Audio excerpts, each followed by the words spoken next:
boa tarde a todas e todos. Eu me chamo Elvis Pinheiro, sou pesquisador e sou um dos proponentes dessa mesa, que é intitulada Periferia Conectada, Estratégias de Comunicação em Tempos de Desinformação. Nosso objetivo hoje é discutir um pouco sobre o impacto da desinformação em espaços periféricos, mas também de estratégias e iniciativas que são construídas no seu combate. Sobre periferia, não estamos nos referindo somente a locais colocados à margem nos espaços urbanos, mas também no campo. Para isso, convidamos a Gabriela de Almeida, que é jornalista, pesquisadora, integrante do Redes Cordiais e também coproponente dessa mesa junto comigo. Seja bem-vinda, Gabi. Desde já agradeço a sua participação. Teremos também a participação da Suliette Monteiro, que é engenheira florestal, mestranda em Direitos Humanos e Cidadania na Universidade de Brasília, indígena do povo Baré do Rio Negro, no Amazonas. Te agradeço desde já, Suliette, também a sua participação. Logo após a Suli, quem vai estar com a gente é a Raíza Guimarães, que ela é coordenadora de saúde do Movimento dos Trabalhadores Sem Teto no estado de São Paulo e uma das responsáveis pelo Zap da Saúde, que é um número do WhatsApp que o movimento está organizando para tirar dúvidas referente ao Covid e outras comorbidades. Nosso quarto convidado é o professor Marcelo Fornazin, que é pesquisador da Fiocruz e professor na UF do Rio de Janeiro. Ele também atua com ensino e pesquisa no campo de Sistema da Informação e é coordenador técnico da plataforma Dicionário de Favelas Marielle Franco. Seja bem-vindo, Marcelo, te agradeço também. E nosso quinto convidado é o Pablo Belo, que é diretor de políticas públicas do WhatsApp na América Latina e está na sede regional do Facebook em São Paulo. Obrigado também, Pablo, pela participação. Cada participante terá mais ou menos 15 minutos para fazer a sua fala inicial e, ao fim, vamos pegar algumas perguntas que vão ser dirigidas no YouTube e vamos tentar passar uma rodada aqui de debate, tá joia? Eu desejo desde já um bom debate a todos. Sem mais delongas, eu vou passar a palavra aqui para a Gabriela de Almeida. Boa tarde. Boa tarde. Estou só ligando a câmera. Espero que todos consigam me ouvir, me ver. Boa tarde. Eu queria agradecer novamente a presença de todos e todas. Queria agradecer também ao Fórum pela oportunidade, e especialmente ao meu colega Elvis, falar um pouquinho sobre como surgiu esse debate, esse workshop. Ele nasceu muito da ideia de uma inquietação minha, do Elvis. Eu sou pesquisadora, faço mestrado em Direitos Humanos, Cidadania na UNB, e o Elvis também. Ele pesquisa o coletivo Tururu, movimentos sociais, no Recife. Eu pesquiso desinformação e violência.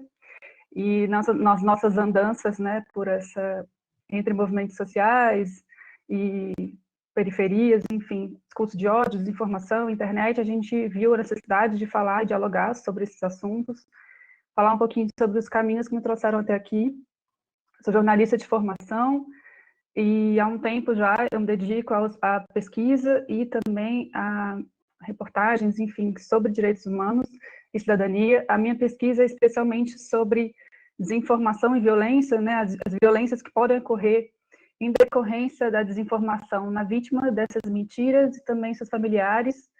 Eu trato especialmente do caso da Marielle Franco e as agressões que as familiares dela sofreram.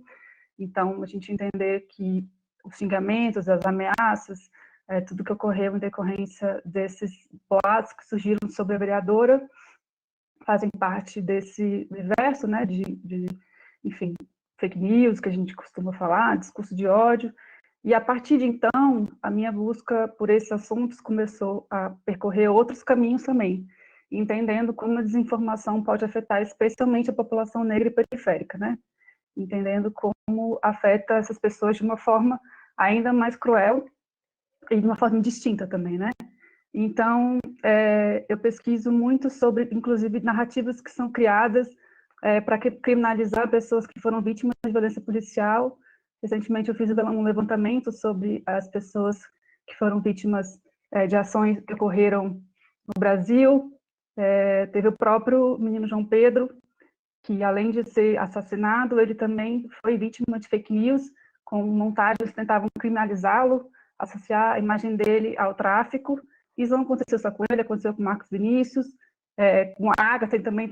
A Agatha também foi uma menina que teve seu nome envolvido em boatos. Então, a gente percebe que são ações constantes, rotineiras, estão se tornando rotineiras, estão naturalizando a criminalização dos corpos.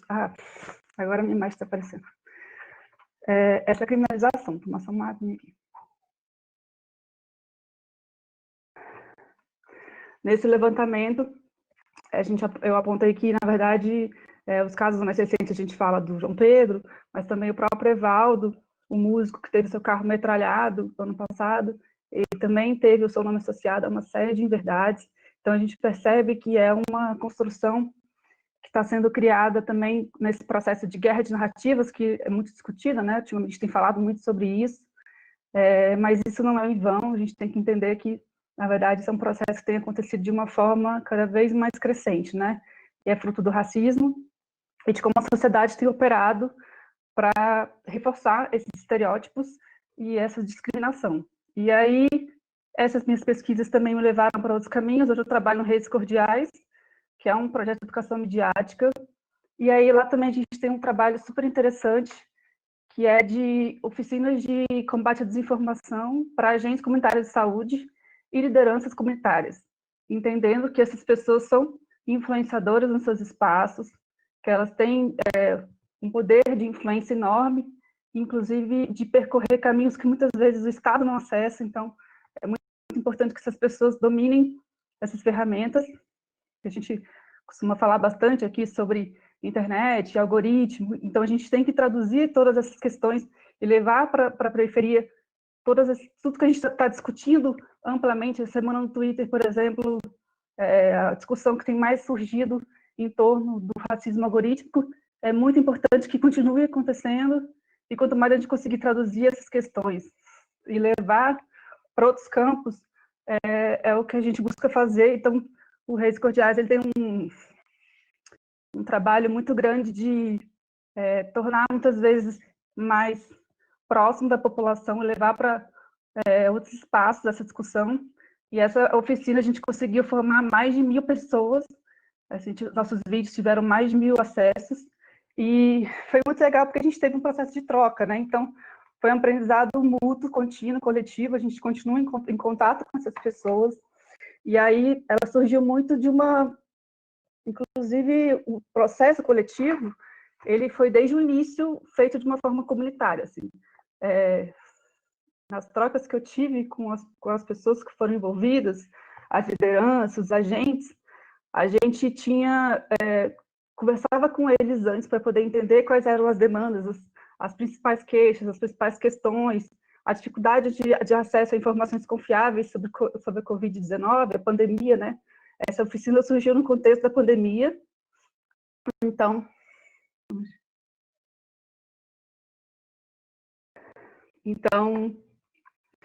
no primeiro momento foi feita esse contato para a gente poder entender quais eram as principais demandas.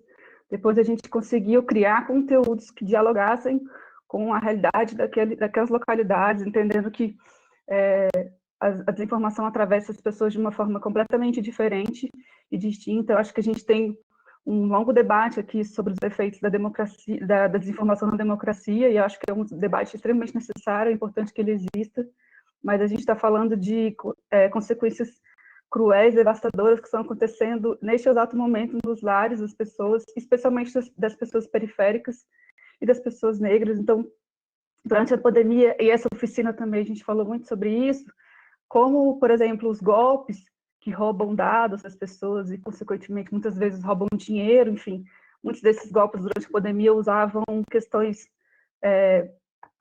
que levavam as pessoas, na verdade, à questão de desespero, né? Por exemplo, fome, doação de cesta básica, de gás de cozinha, quando o gás de cozinha estava custando um absurdo, ainda está, na verdade, em muitos locais. Então, apelava para várias questões que tocavam, como a gente já conhece, esse processo de desinformação, de que é criado de uma forma para realmente afetar as emoções.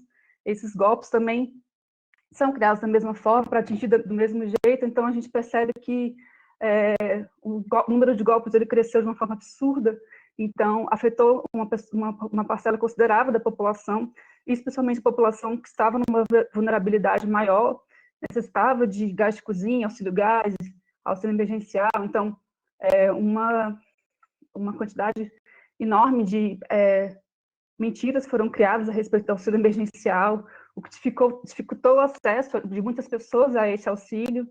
Então, isso também faz parte desse processo. Então, quando a gente fala de trabalhar a desinformação na periferia e levar um conteúdo de tentar levar para essas pessoas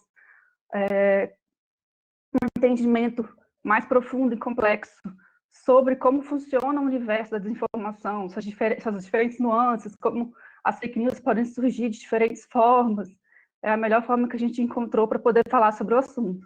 E aí o resultado dessa oficina foi muito importante, porque a gente conseguiu, de certa forma, formar multiplicadores, né, pessoas que se tornaram, de fato, agentes da informação, que estão repassando essas formas de se blindar, né, de certa forma, desses conteúdos enganosos. Então, a gente tenta trabalhar ainda com essas pessoas, a gente fala um pouco sobre as agências de checagem, sobre informação confiável, mas mais do que nunca, usar uma palavra que está super em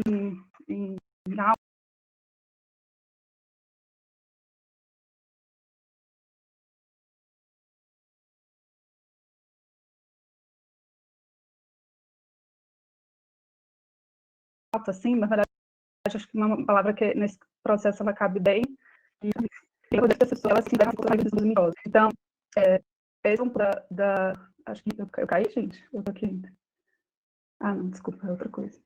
Mas, enfim, resumidamente, essa mesa surgiu nesse intuito de a gente discutir um pouco como a gente pode criar estratégias de combate à desinformação nas periferias, né? Como o Elvis falou, tentando entender que os espaços periféricos não são exatamente só o que a gente imagina que das favelas, a gente entende como algo muito maior, mas na verdade, criar estratégias de incidência, né, que a gente consiga, inclusive, dialogar sobre isso, levar esse debate para a população periférica, para que essas pessoas consigam ter, na verdade, acesso às informações que a gente está discutindo aqui.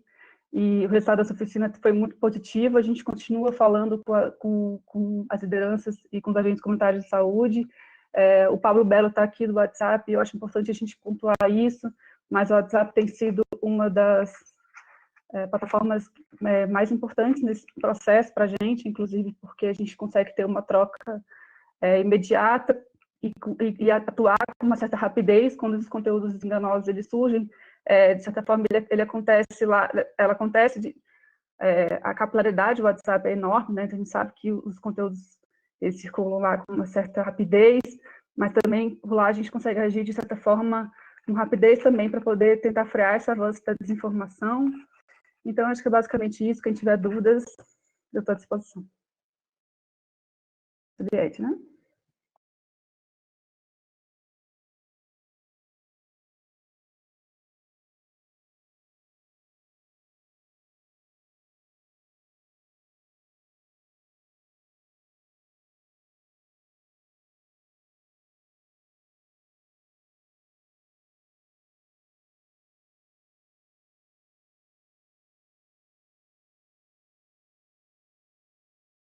Da região do Amazonas, do Médio Rio Negro. Quando me convidaram para falar sobre fake news, eu pensei, né? O que eu vou falar sobre fake news? E então, e não dá para falar sobre fake news quando se trata de povos indígenas sem falar do processo de invasão que teve. O que a gente aprende, quem não é indígena e também alguns indígenas aprende nas escolas, que o Brasil ele foi descoberto por Pedro Álvares Cabral, né? No entanto, aí já começa o fake news. Na verdade, o Brasil ele foi invadido, os nossos territórios foram invadidos, né? O processo de fake news começa lá em 1500, nesse processo de invasão. E a partir disso, também no processo histórico, do que se conta sobre os povos indígenas. principalmente nos livros de ensino médio, de ensino fundamental, que é ensinado nas escolas.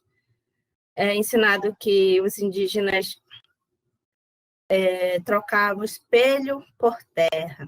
Em um dos livros, as crianças aprendem isso.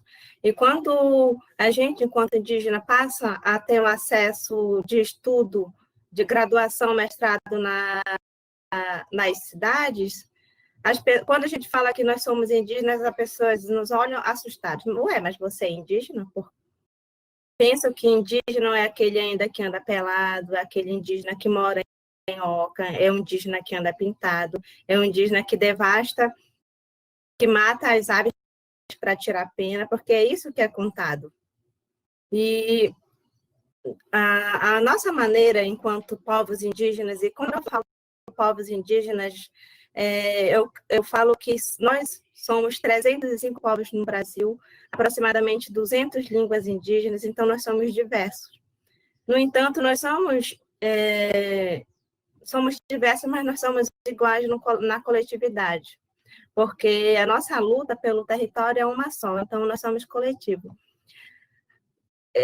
A gente tenta levar o diálogo, o debate sobre as fake news, justamente nesse contraponto o que se conta nos livros de histórias, por exemplo, né? Esse processo de descobrimento, que na verdade foi invasão. E é isso que eu venho escrevendo muito, escrevendo nos artigos que eu escrevo, e na minha dissertação eu venho pontuando um pouco isso. E o nosso processo de organização para combater essas fake news e também para manter e conquistar os nossos direitos, que hoje nós temos nossos direitos conquistados na Constituição Federal, através do artigo 231, e também na Convenção 169, né, da Organização Internacional do Trabalho, para garantir esses direitos, justamente para tentar combater essas mentiras que são espalhadas em relação aos povos indígenas, né? Onde uma dessas mentiras, dessas fakes, é falando que há muita terra para pouco índio. Na verdade, não é o contrário. Há muita terra para muito fazendeiro. Há muita terra para muita soja, na verdade. Então, assim, e nesse momento que nós estamos vivendo, principalmente esse momento de pandemia e com esse atual governo, nós somos os povos que estamos sendo mais atacados com relação às fake news. Hoje, por exemplo, antes de começar a live, eu estava vendo uma reportagem do atual presidente dizendo que as queimadas, elas se devem ao fato de indígenas e populações tradicionais utilizarem da roça e do fogo para fazer o seu plantio. Então, né, isso é um absurdo que se espalha no atual momento, é um momento delicado, em onde não há informação, as pessoas acreditam nisso. E além disso, a gente enfrenta também o processo de discriminação, de racismo enquanto povos indígenas. É importante nós também estarmos falando de racismo, porque nós passamos também por racismo, assim como os nossos irmãos negros. Porque a população não indígena nos vê como preguiçosos, geralmente nos taxam como preguiçosos, como sujos, como piolentos. Tem toda essa declaração por trás disso, né? do que a gente vive, do que a gente é, e que, na verdade, não é isso.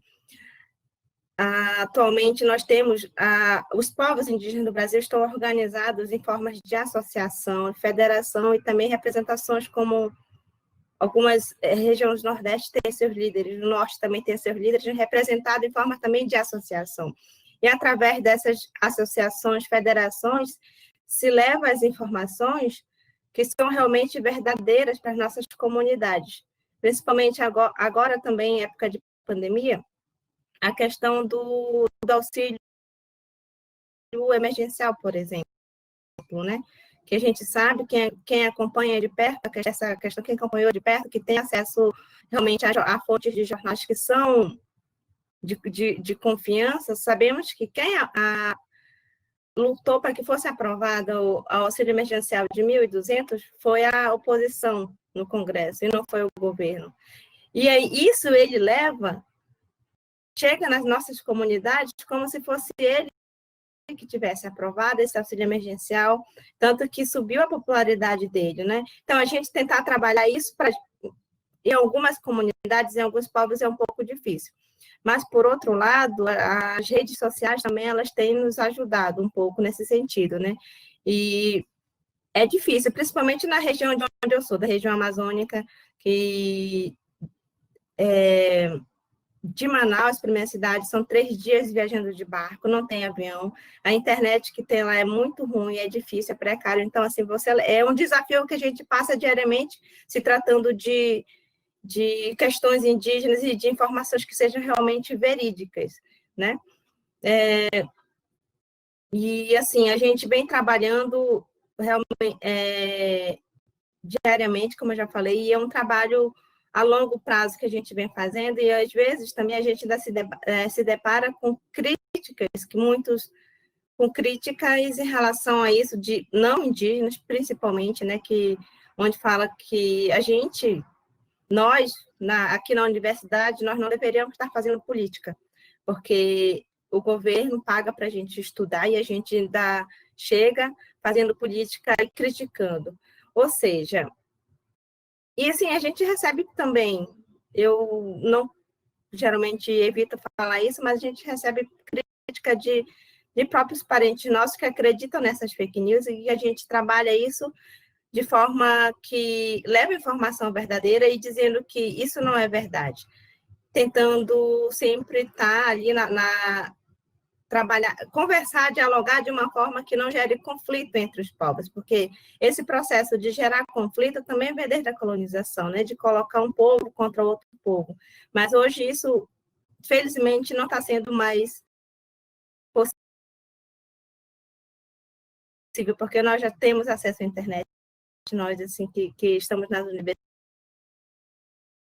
temos a possibilidade para as nossas comunidades, mas também para os nossos familiares.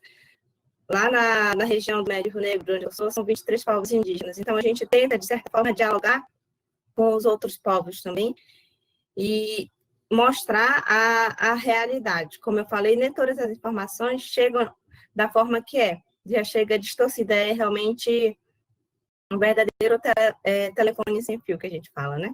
Então, assim, nesse processo de luta e resistência e também de tentar levar a verdade, é um processo diário.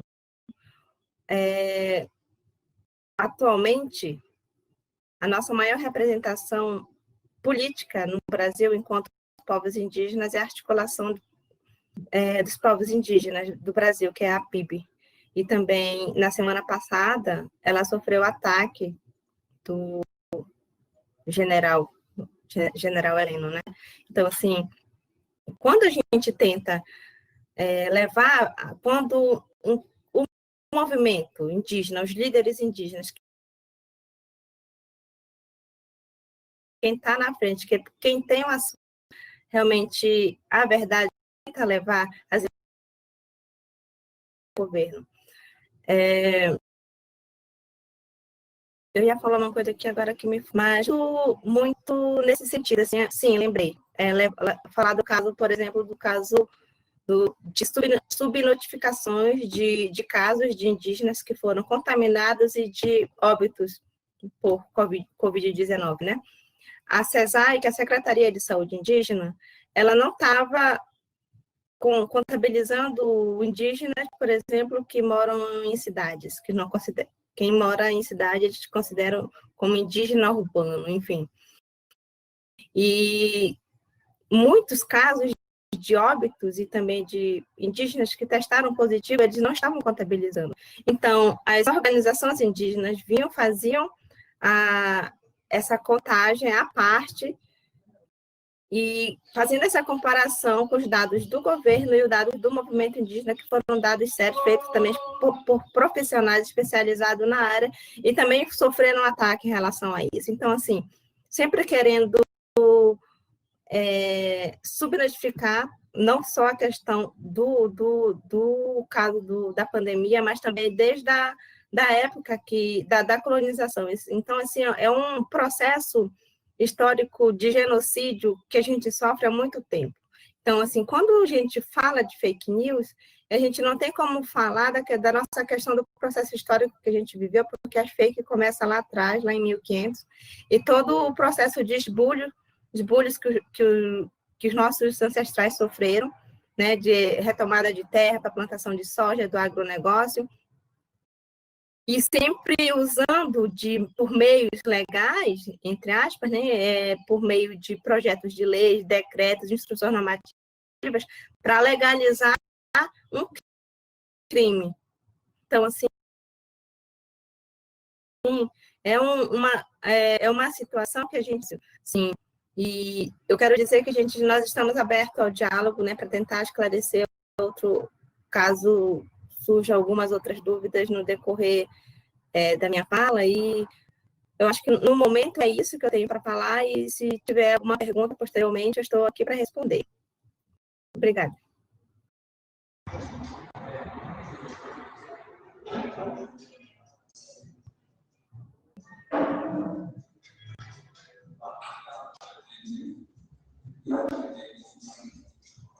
Olá, todos me ouvem? Boa tarde a todos e todas. Eu sou a Raíza Guimarães, faço parte do setor de saúde do MTST, que é dos Movimentos Trabalhadores Sem Teto. Agradeço o convite por fazer parte desse workshop tão importante, né? Retomando um pouco a fala da Suri, ela trata, né, muito das questões das falsas notícias históricas, né, e que os povos indígenas estão extremamente no foco. Hoje eu também assisti a fala do ingovernável aí na ONU, e é um absurdo que isso continue a se repetir, né, que esse homem continue a dizer que os culpados são os trabalhadores sem teto, os trabalhadores sem terra, os indígenas, e continue a nos atacar. Bom, agora falando um pouco da minha área, dentro do movimento, a gente é um movimento urbano, de muito contato na rua e nas periferias, com as comunidades, com as lideranças, e vindo com a pandemia, a gente teve que fazer esse afastamento, esse isolamento social, porque sim, a gente acredita que é uma doença, que é um contágio e que as pessoas morrem, né? Não é só uma gripezinha que vai passar, não é só uma gripezinha que a partir do seu porte físico está tudo bem. E a partir disso, pensando nesse distanciamento, nós criamos um grupo, né, criamos um número, que é o Zap da Saúde, que o Elvis, quando foi fazer a minha apresentação, também tinha colocado. É um número que o movimento disponibilizou para sua base, para, além de falar sobre o Covid, também fazer esse combate às fake news, né, ou às falsas notícias, melhor falando. Então, a partir daí, né, a gente foi trabalhando algumas informações que vinham da rede dos acampados, da rede das coordenações, da rede das comunidades. Então, chegou até nós informações do tipo, para combater o coronavírus, você tem que beber água quente. Sendo que você beber água quente ou fervendo, você vai ter uma queimadura e você não vai combater o Covid, né? Algumas outras informações, por exemplo, a ivermectina, a hidroxicloroquina, algumas informações, essa falsa informação, ela foi dita, né, pelos meios de comunicação, não só pelas redes de WhatsApp, não só pelas redes sociais, mas elas foram verbalizadas pelo presidente da República, o que é muito grave, né? Se a gente pensar que antes as fake news, durante as eleições pós-golpe, elas teve um momento de falar falsas informações em questão da esquerda, em questão de pensamentos progressistas, hoje você tem uma questão, não só essas redes, mas um presidente que se acha na liberdade de passar falsas informações. E aí, como a Gabi acabou de colocar aqui, quem são as pessoas mais atingidas por isso? Quem são as pessoas que, na sua correria do dia a dia, às vezes olhar no grupo do WhatsApp, às vezes ver uma informação, já diz tudo. E aí, quando um presidente fala essa informação, é muito pior. Quando você recebe no grupo da sua família, da sua igreja, algumas informações, você ainda pode pensar, pode compartilhar, e alguém pode dizer que aquilo dali não é verdade. Mas quando isso está institucionalizado, é um perigo, né? Então, você ainda tem uma CPI que foi protocolada contra as fake news, e já teve a sessão adiada por 2 vezes. E por que será? A quem atinge, né? Quando a gente investiga sobre isso.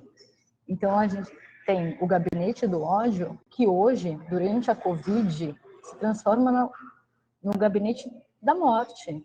Porque essas informações ou essas desinformações causam morte, causam mais doenças. Porque se eu tomo ivermectina, que é um remédio para verme, para combater o Covid, eu estou causando um dano ao meu corpo, né? Então, isso não ajuda. Isso causa mais coisas. Isso causa gasto, isso causa procura desnecessária aos sistemas de saúde que já estavam superlotados, que continuaram superlotados. E não só isso, né? Com um corte de verba extremamente importante no SUS. Então, você não tem investimento público para a rede pública de saúde e você ainda coloca fake news no meio disso. Então, as populações periféricas, que são cada vez mais afetadas, né, recebem essas falsas informações, tentam, de alguma forma, se esclarecer, e aí foi o surgimento do Zap da Saúde, que também ajudou a elucidar essas questões de falsas informações. A recente que eu recebi agora, além do discurso do Bolsonaro na ONU, foi de que chá de boldo ajudava a combater o Covid. Então, um chá que, de fato, pode ser usado, mas para outra função, né? Não para o combate do Covid. E dessa forma, né, a gente começou a sentir a necessidade recente de voltar a fazer algumas visitas a algumas comunidades referente ao combate direto, não só agora usando as redes, mas ao combate direto dessa desinformação, ou fazer essa contra-informação. Né? Recente também, o Bolsonaro falou que não precisava mais usar máscara, porque a gente já estava com imunidade de rebanho, porque a gente já estava no número X. E não, a gente precisa, a gente necessita continuar tendo as medidas de segurança, porque o novo normal deles, para nós, representa morte. O novo normal deles, de reabrir tudo, de reabrir escola, sem processos de pensar quanto que isso atinge as suas famílias, de quanto isso atinge as crianças, de quanto isso atinge os mais idosos, que até agora foram de alguma forma protegidos, isso significa uma morte geracional. E aí, quando eu falo para as pessoas flexibilizar nos seus cuidados, não passar álcool em gel, não usar máscara, evitar lugares de aglomeração, eu estou dizendo para as pessoas que tudo bem que isso já passou, e não, ainda nós estamos numa pandemia. Né? E sim, é necessário que a gente fale sobre isso, é necessário que a gente reafirme o posicionamento de defesa da saúde pública, do SUS, porque se a pandemia mostrou algumas coisas, foi que o Sistema Único de Saúde é importante e que essa pandemia, ela afetou de forma diferente as pessoas. Né? E ela afetou diferentemente as pessoas conforme a sua classe social. Então, as pessoas mais periféricas tiveram, depois de um tempo, o seu poder, ou o seu deixar de trabalhar, ou o seu processo de isolamento aberto, flexibilizado, porque a elite, né, os comerciantes, enfim, quiseram abrir seus negócios não estou falando de baixo comerciante, eu estou falando da grande elite mesmo, que comanda o capital, abrir seus negócios e colocar mais uma vez os trabalhadores na linha de frente, de forma desnecessária, né? A gente poderia ter feito uma coisa melhor para enfrentar a pandemia, e agora a gente se arrasta por 6 meses tendo índice de mais de 500 pessoas, de 700 pessoas dia morrendo por Covid. Bom, é isso, né? O Zap da Saúde, ele funciona. Eu acho que é necessário cada vez mais que a gente crie essas redes de resistência e de informação, principalmente nos lugares periféricos. E estou aqui para ajudar, para compartilhar experiência, para desenvolver experiência também. E estou aqui para a gente continuar essa conversa e fazer um bom debate. Obrigada a todos e todas.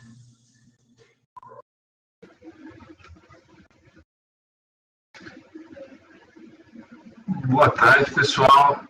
Sou Marcelo Fornazinho, sou pesquisador da Escola Nacional de Saúde Pública da Fundação Oswaldo Cruz e professor do Instituto de Computação da Universidade Federal Fluminense, onde eu atuo na área de sistemas de informação, na Fiocruz atuo na área de sistemas de informação em saúde.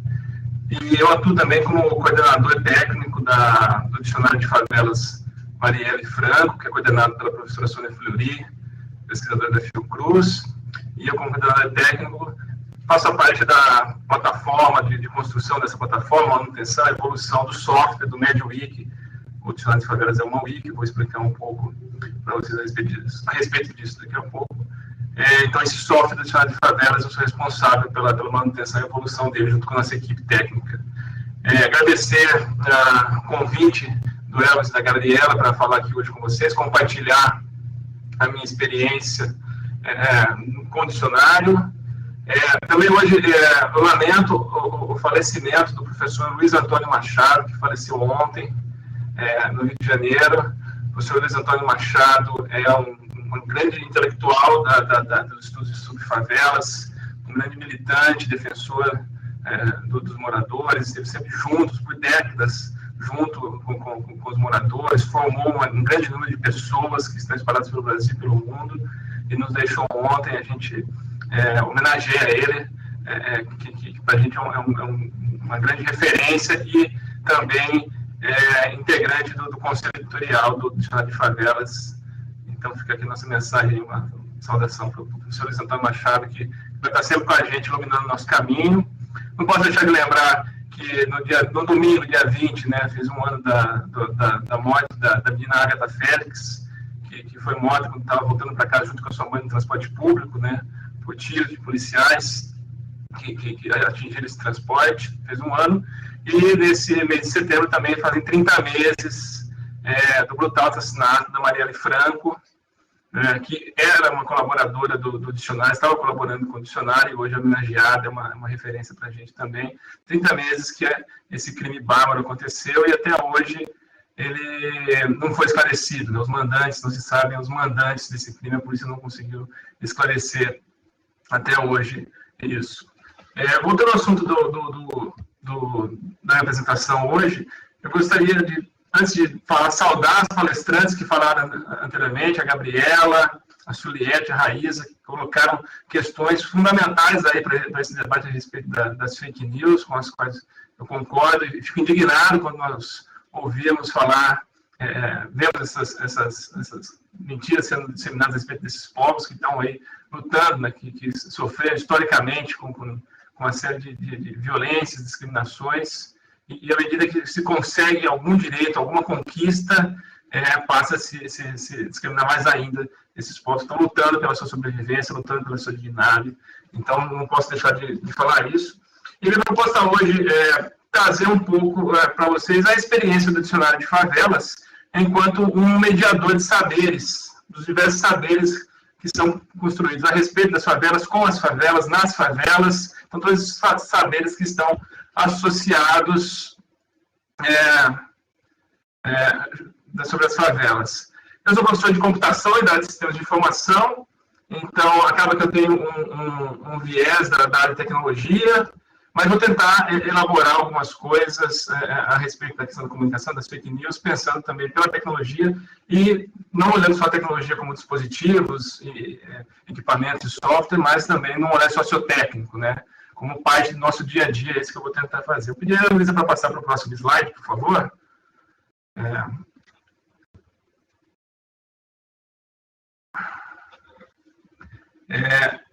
Luísa consegue passar? Isso. Uma rápida conceituação, né, de como eu entendo a questão das fake news. Esse assunto das fake news é bastante disputado, né? Você tem várias definições a respeito do que são fake news. Você tem fake news que são mentiras deliberadas, fake news que são exageros, fake news que são informações tiradas de um contexto. Então, é uma dificuldade de definir o que é fake news, né? Estabelecer um limiar entre o que é fake news e o que não é. E aí tem um outro elemento que é pensar a fake news não só como o enunciado, não só como conteúdo, mas também como o seu contexto. Quando a gente leva para o contexto, nós deixamos de estudar somente os enunciados, o conteúdo dessas notícias falsas, mas também os meios por quais elas circulam, as redes por onde elas circulam, por onde elas são produzidas, como elas são produzidas e por onde elas são produzidas. Então, vou trazer um pouco disso, não como um enfrentamento direto a fake news, mas relatando, narrando um pouco da experiência do dicionário, como um meio de produzir outras narrativas a respeito das favelas que contestem as narrativas hegemônicas. Se a Luísa puder passar para o próximo slide, por favor. Que a visão ali que nós temos aí, né, principal, dos políticos, da mídia em geral, é uma visão algo enviesado, né? Se você olhar aqui algumas notícias, né, recentemente saiu uma matéria no portal G1.com, no Jornal Globo, falando que o Complexo da Maré é um bunker de bandidos, a partir de uma informação que identificaram um número de pessoas foragidas que moravam, né, no Complexo da Maré, mas assim, também sem contexto, né? A própria mídia propaga informações aí que são questionáveis, podem ser inverídicas, né? Os políticos também, né, tem várias falas de políticos de diversas matizes aí que colocam em relação a isso, defesa de criminalizar as favelas e tudo mais. No judiciário, teve uma notícia no passado que surgiu, uma mãe perdeu a guarda do filho e na decisão do juiz estava relacionado por morar em área de risco, ela mora na favela de Manguinhos, e o juiz concedeu em função disso. Quer dizer, tem um viés aí de propagação de coisas, e na própria academia, né, tem hoje um grande questionamento do que serve as pesquisas em favela, né? Esse questionamento não é de hoje, até uns 10 anos já que isso vem sendo questionado. Para que é produzido esse conhecimento, para quem é produzido esse conhecimento, a quem serve esse conhecimento produzido pelas favelas. Então, o dicionário vem questionar essas narrativas que estão disseminadas na mídia, na política, na academia, a respeito das favelas e permitir um diálogo desses diferentes saberes. Próximo slide, por favor.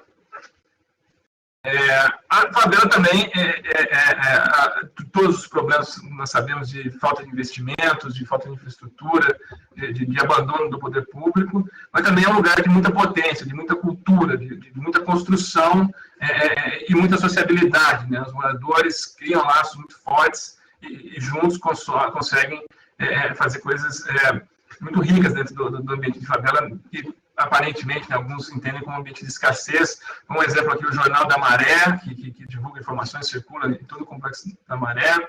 Poesia, livros, música, cultura, artes gráficas, tem uma série de coisas sendo produzidas e aí a gente tenta trazer isso para dentro do dicionário. Aqui é uma poesia da Anaíde dos Santos Muniz, a Tuca, moradora da Cidade de Deus, que saiu no livro das edições Poesia da Esquina, né? Bato no peito com orgulho e digo a você que sou feliz. Você diz que eu sou negra, negra é minha raiz. Eu sou lenha, sou madeira. Sou brasa, sou carvão. Sou filha de um país negro. Sou filha e sou nação. Então, essa positivação, né, do morador de favela também, a gente vê muito forte isso e a gente oferece ao dicionário, é uma pequena contribuição que nós fazemos junto com um grupo de pessoas aí, para dar visibilidade, para essas coisas já estão acontecendo, independente do nosso trabalho. Nós somos mais uma pequena peça dentro dessa mobilização que acontece não só no Rio de Janeiro, mas em São Paulo. Nós vemos agora na pandemia, né, um trabalho muito forte dos moradores, se organizando para coleta de fundos, para material de higiene, para cestas básicas, contratando profissionais de saúde para fazer atendimento, para fazer rastreio.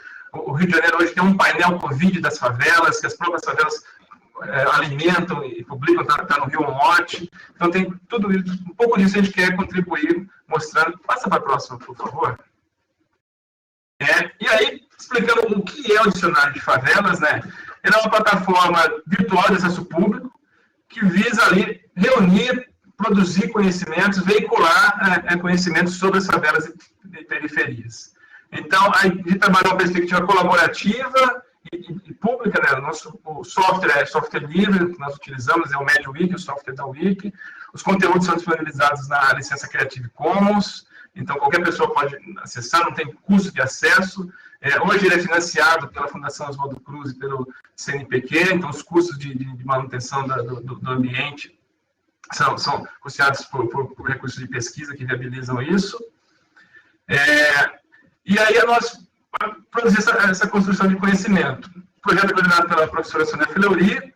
Temos um conselho editorial com representantes de instituições de favela, instituições acadêmicas. Nós vemos aí o SEAC da Cidade de Deus, o IPU da UFRJ, o Grupo ECA do Santa Marta, Fiocruz, Instituto Raízes e Movimento do Alemão, o IESP da UERJ, e uma série de outras instituições que atuam conosco, o Museu da Maré, o pessoal do Borel, Chapéu Mangueira, tem uma série de grupos que têm atuado conosco nessa mobilização do Dicionário de Favelas. Quem quiser acessar, www.wikifavelas.com.br, fiquem à vontade para acessar e conhecer o dicionário. Também podem acessar no nosso Facebook, Wikifavelas, no nosso Instagram, @Wikifavelas. São muito bem-vindos para conhecer essa iniciativa e estar lá construindo esse conhecimento conosco. Próximo, por favor.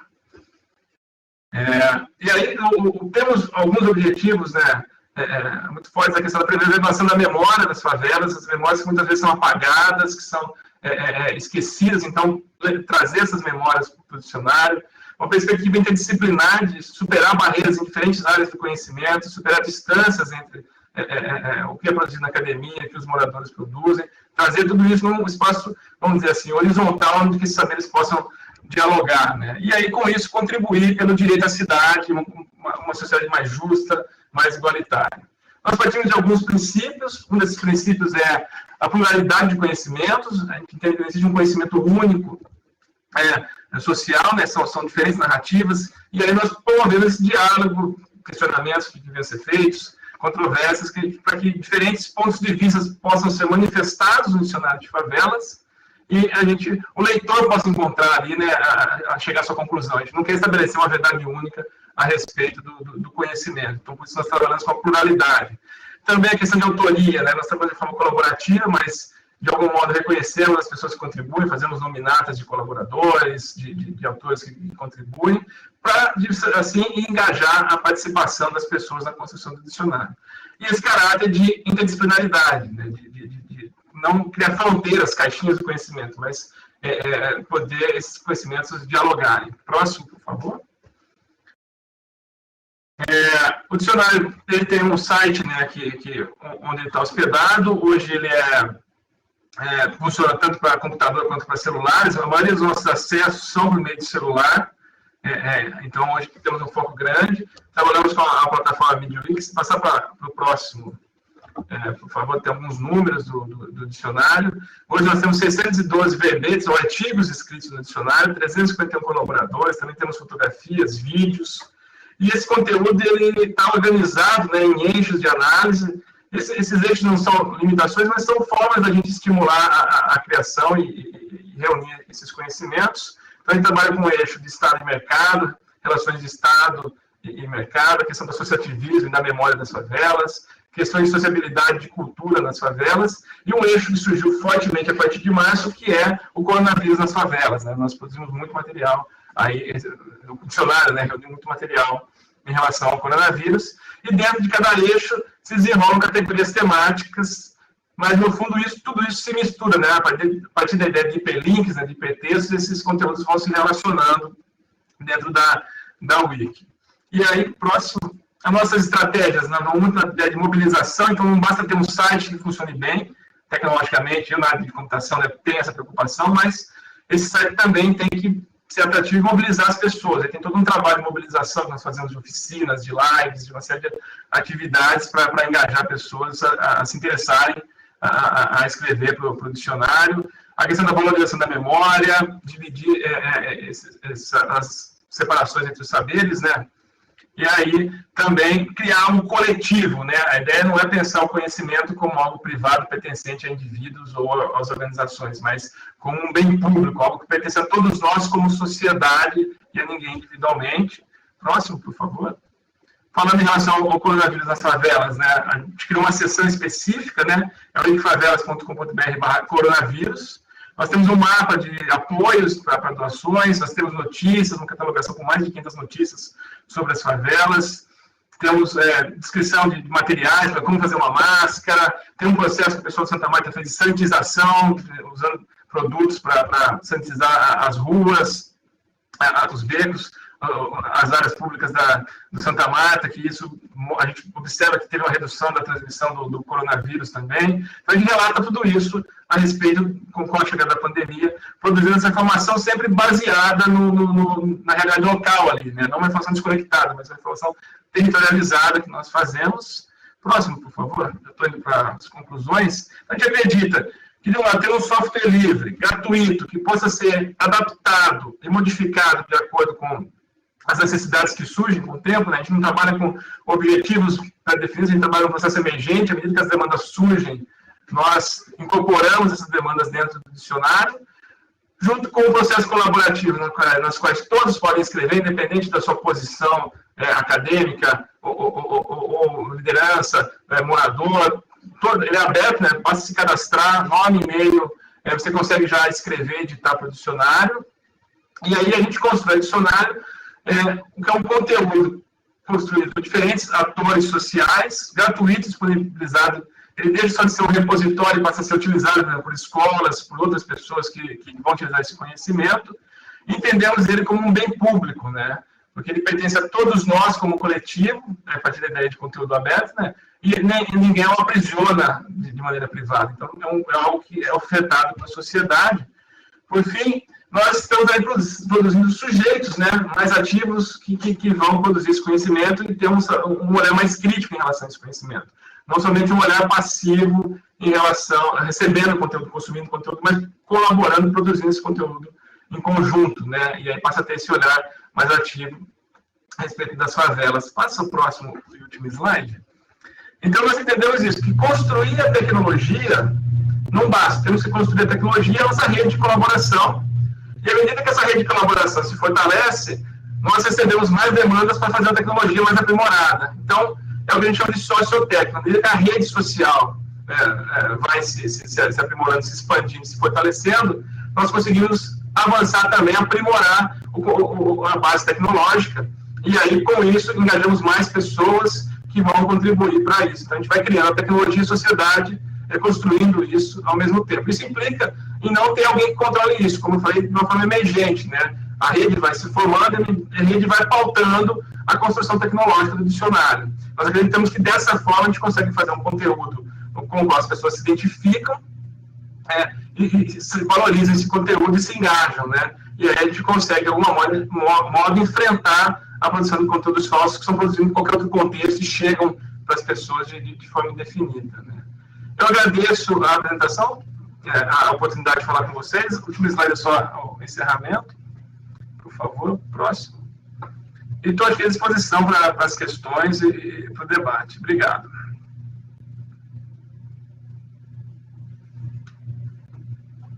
Muito obrigado. Bueno, muy buenas tardes y perdonen por el problema técnico. Eu soy Pablo Bello, soy chileno, eu moro acá en São Paulo, soy director de políticas públicas do WhatsApp para América Latina. Perdón por el portuñol, por el español, pero creo que me voy a poder hacer entender. Muito obrigado por la invitación, por la oportunidad de estar con vocês. Para mí es realmente un honor poder tener unos minutos para conversar con ustedes. Y escuchando las intervenciones anteriores, quería hacer una reflexión inicial Yo trabajé durante más de 12 años en el gobierno de Chile con el presidente Ricardo Lagos y posteriormente con la presidenta Michelle Bachelet. Fui viceministro de Telecomunicaciones y la gran tarea hace 15 años atrás, y sigue siendo un desafío pendiente, era cerrar la brecha digital, ¿no? Llevar Internet al campo, llevar Internet a los sectores, a las familias de menores ingresos, y esa sigue siendo una tarea importante y sigue siendo un desafío en América Latina. El 60% de los latinoamericanos acceden a Internet, el 40% no accede a Internet, y eso supone diferencias importantes en términos del acceso a la educación, acceso a la información, acceso a la cultura y a servicios fundamentales. Pero de pronto, en los últimos, no sé, 4 o 5 años, pareciera que Internet es ruin, ¿no? Pareciera que Internet es malo, es un problema. Pareciera que Internet pone en riesgo a las democracias, que Internet pone en riesgo a la sociedad, a la ciudadanía, a la comunidad.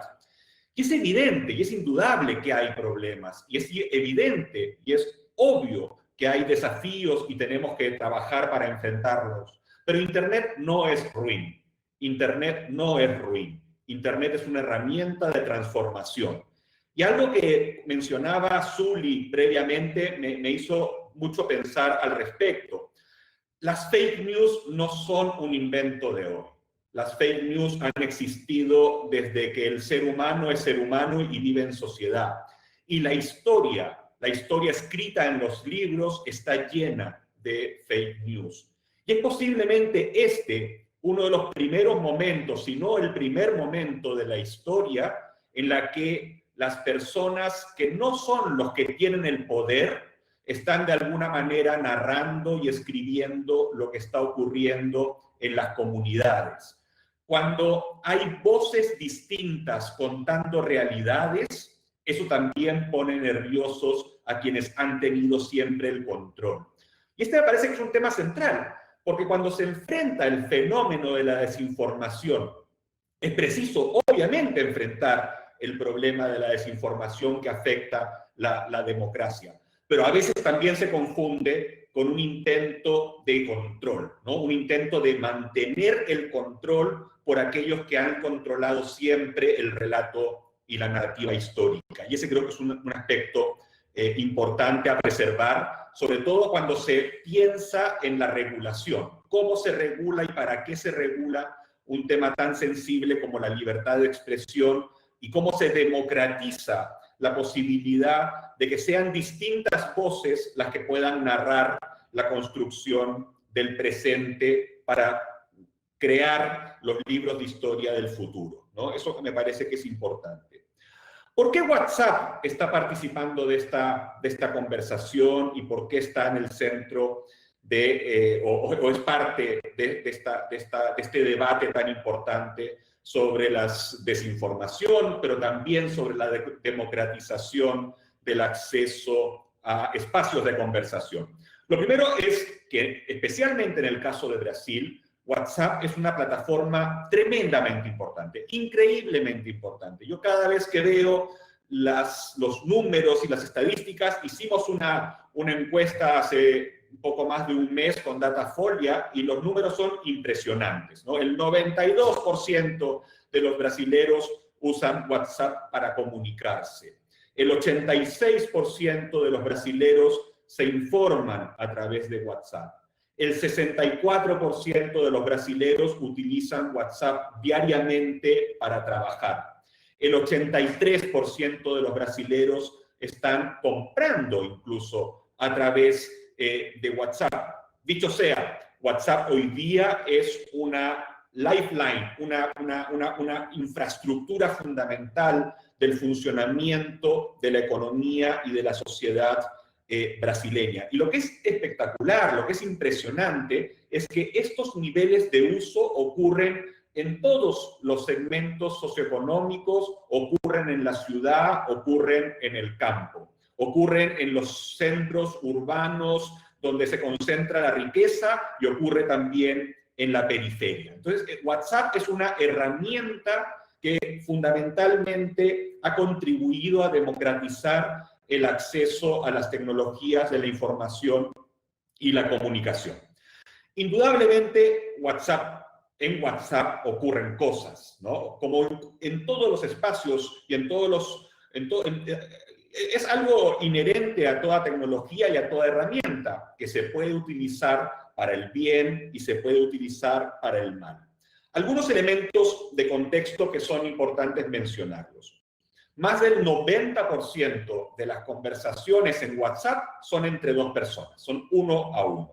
En WhatsApp hay grupos, pero en promedio esos grupos son de menos de 7 personas.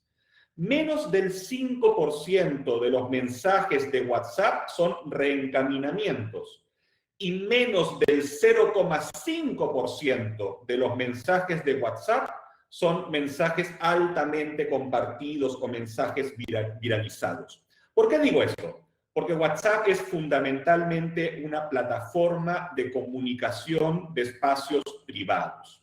Y los espacios privados deben ser protegidos y para eso existe el cifrado y tecnologías muy robustas para proteger esa privacidad. Eso no significa que este 5% de reencaminamientos o este 0,5% de mensajes virales no sean un problema. Son un problema. Son un problema importante. Y es por ello que WhatsApp ha implementado en los últimos 2 años mejoras continuas, transformaciones constantes para reducir la viralidad, para enfrentar los disparos en masa, para darle más herramientas a los usuarios. ¿Es suficiente eso? No es suficiente eso. Siempre hay que hacer más.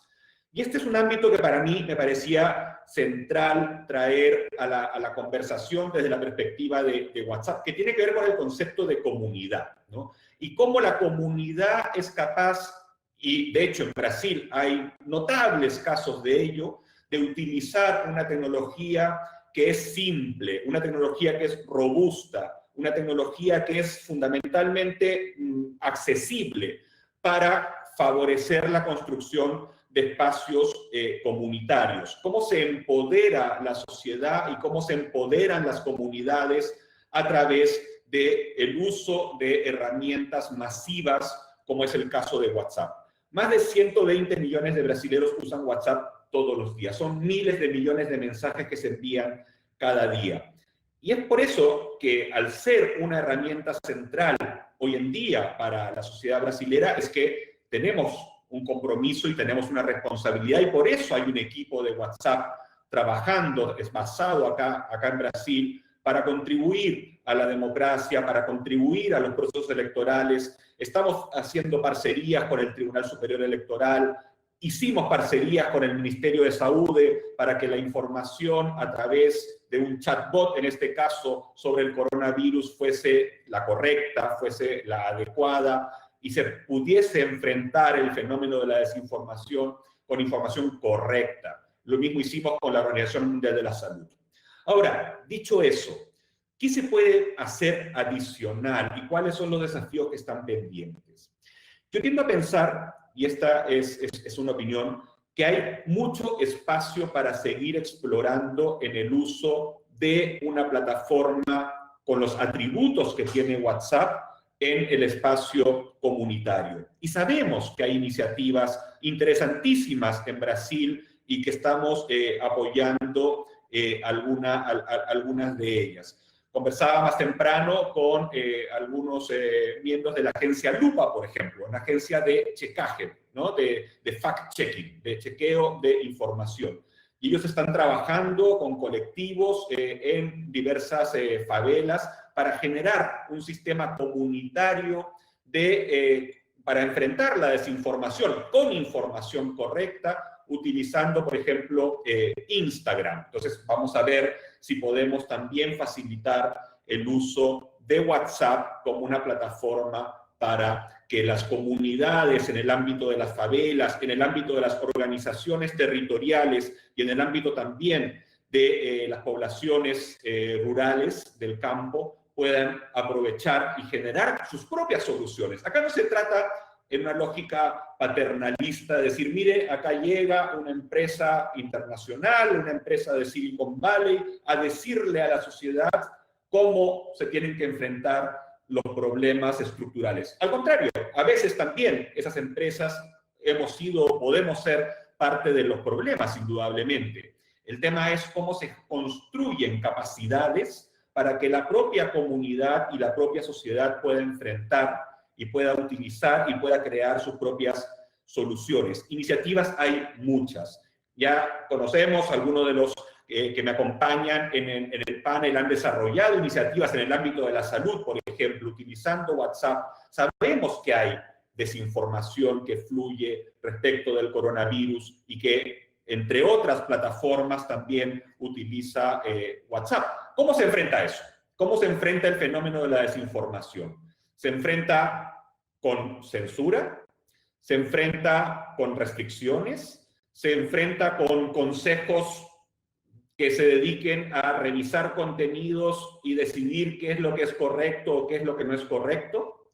Se enfrenta con mecanismos de rastreabilidad que supondrían crear sistemas en los cuales todas las interacciones que ocurren en WhatsApp tendrían que estar registrados en un servidor.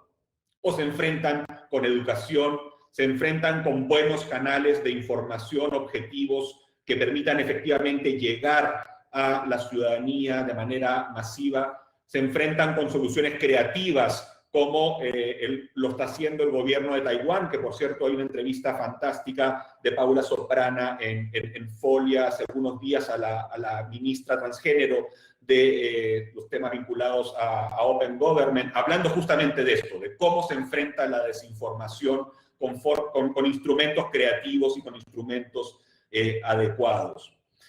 Creo que ese es el tema que nos convoca, cómo se construyen soluciones para que las plataformas efectivamente sean herramientas de empoderamiento comunitario y más que desarrollar o más que plantear soluciones top-down, ¿no? El tema es cómo desde la comunidad y desde abajo se desarrollan soluciones.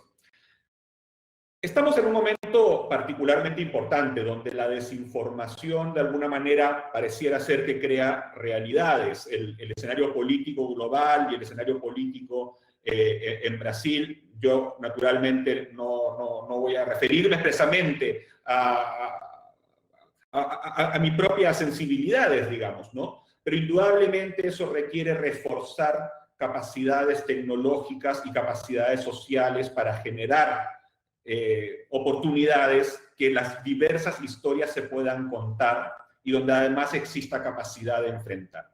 Y el último punto que quería hacer como referencia tiene que ver con...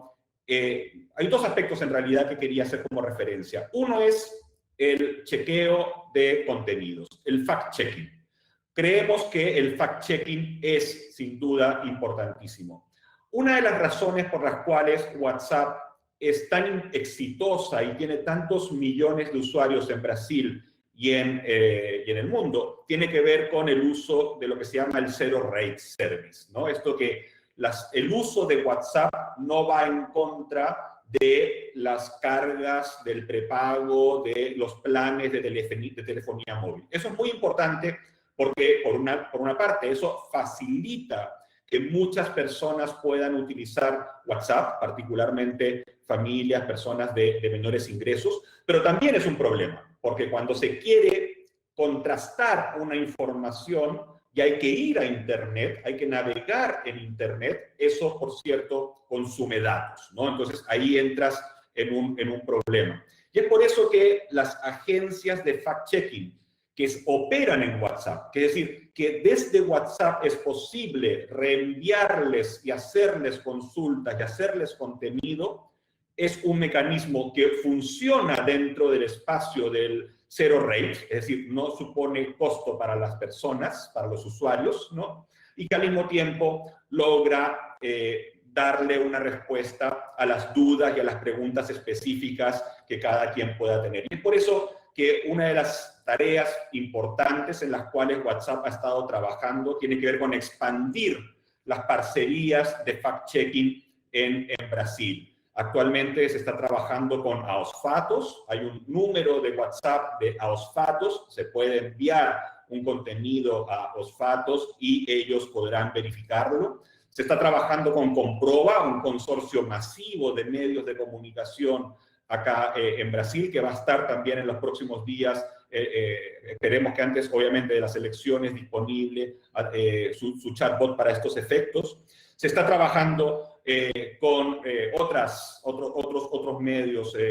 O Globo tiene un canal de WhatsApp, Estadao tiene un canal de WhatsApp, Lupa tiene algunas iniciativas también en ese sentido. Y justamente un punto que quería recalcar y que tiene que ver con esta experiencia que comentaba anteriormente de periodismo comunitario o de organización comunitaria vinculada a la desinformación, es que WhatsApp puede estar también disponible para que los espacios comunitarios puedan utilizar la herramienta con este objetivo.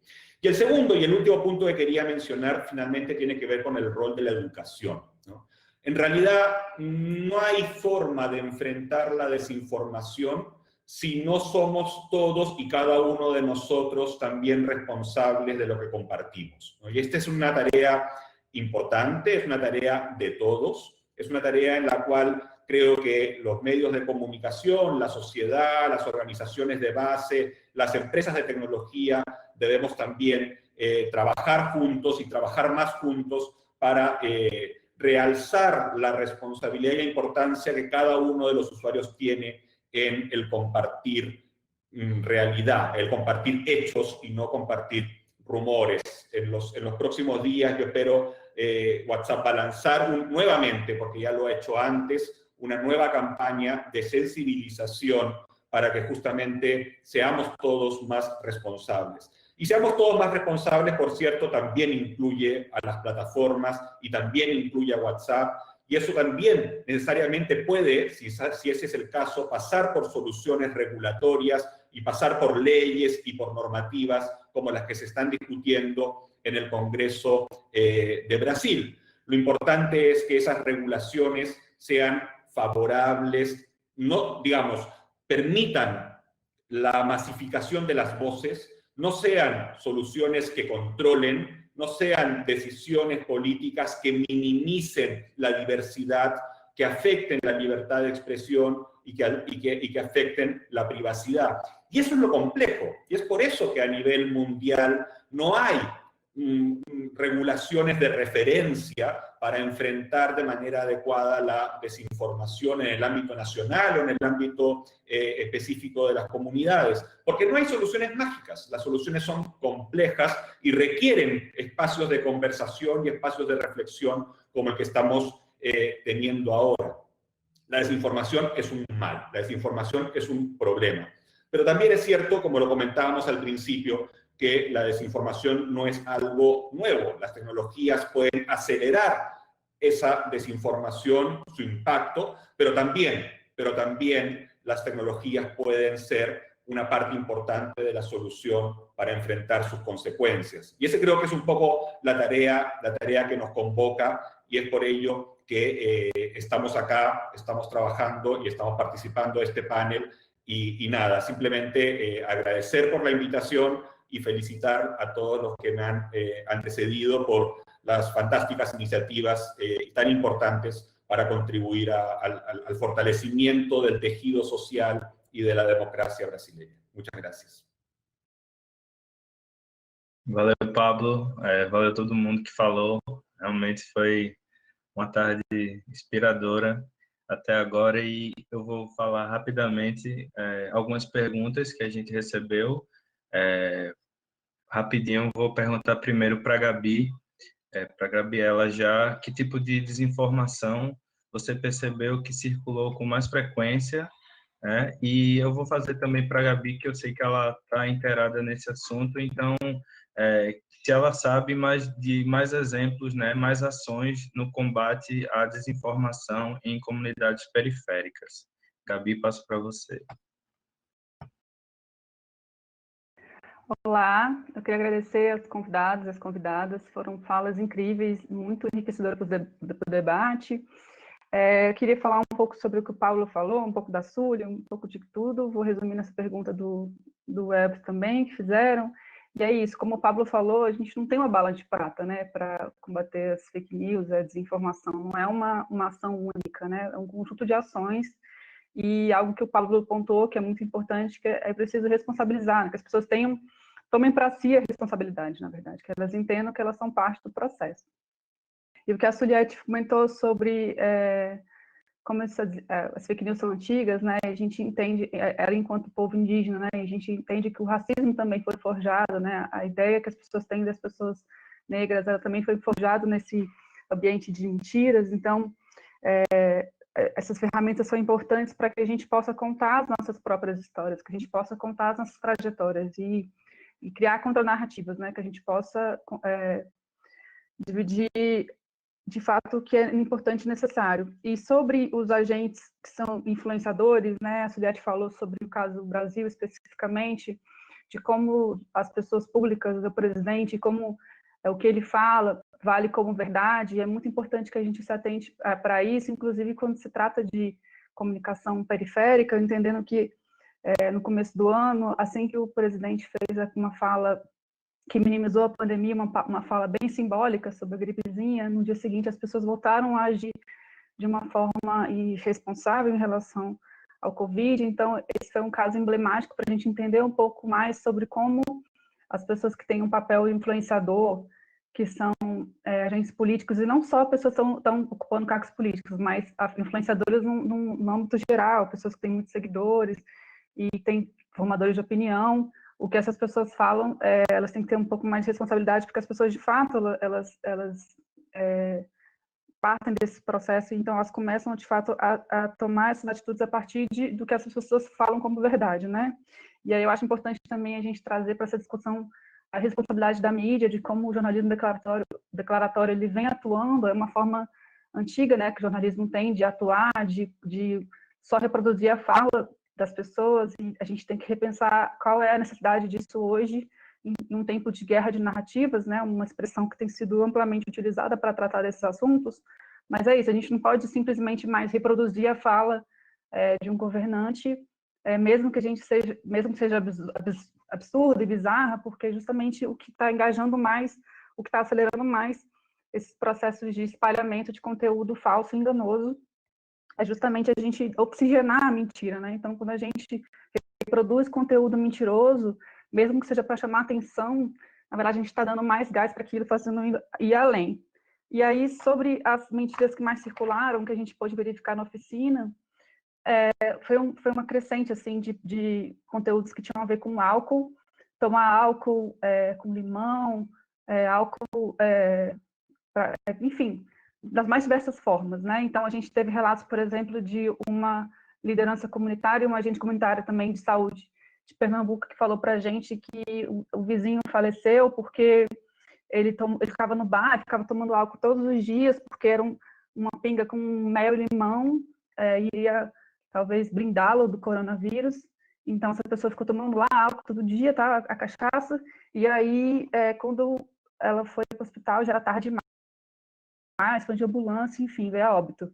Então, a gente calcula que essas mais de 100 mil mortes que o Brasil teve, quantas dessas vítimas não foram, né, em decorrência de desinformação. A gente sabe que fake news mata, e as consequências a gente está vendo hoje no nosso país e no mundo também, né?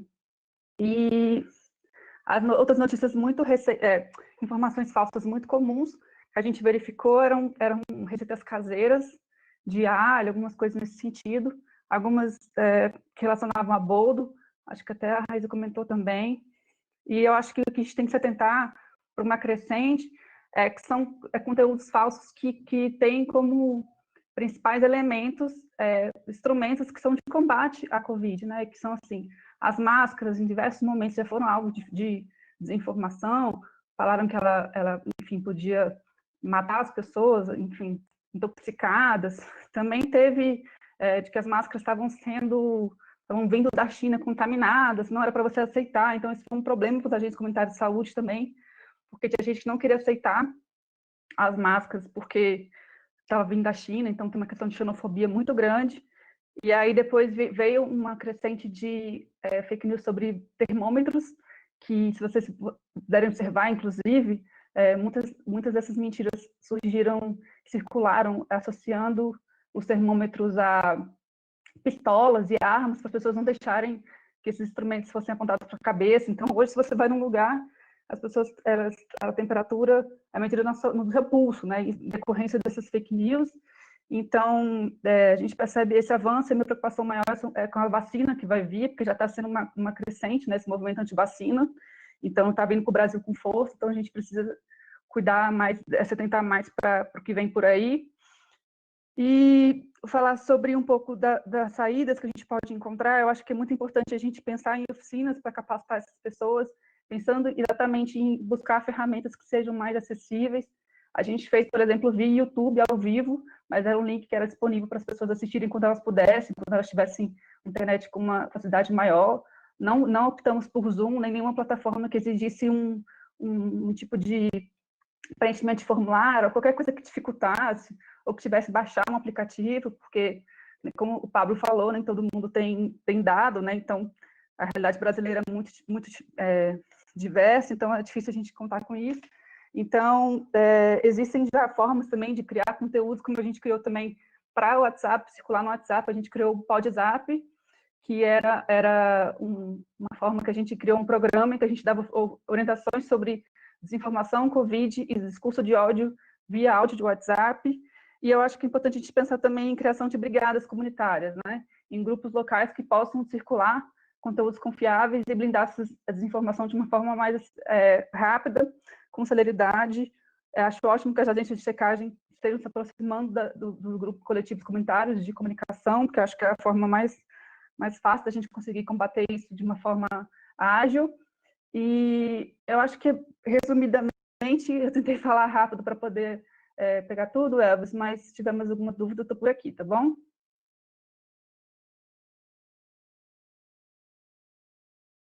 Valeu, Gabi.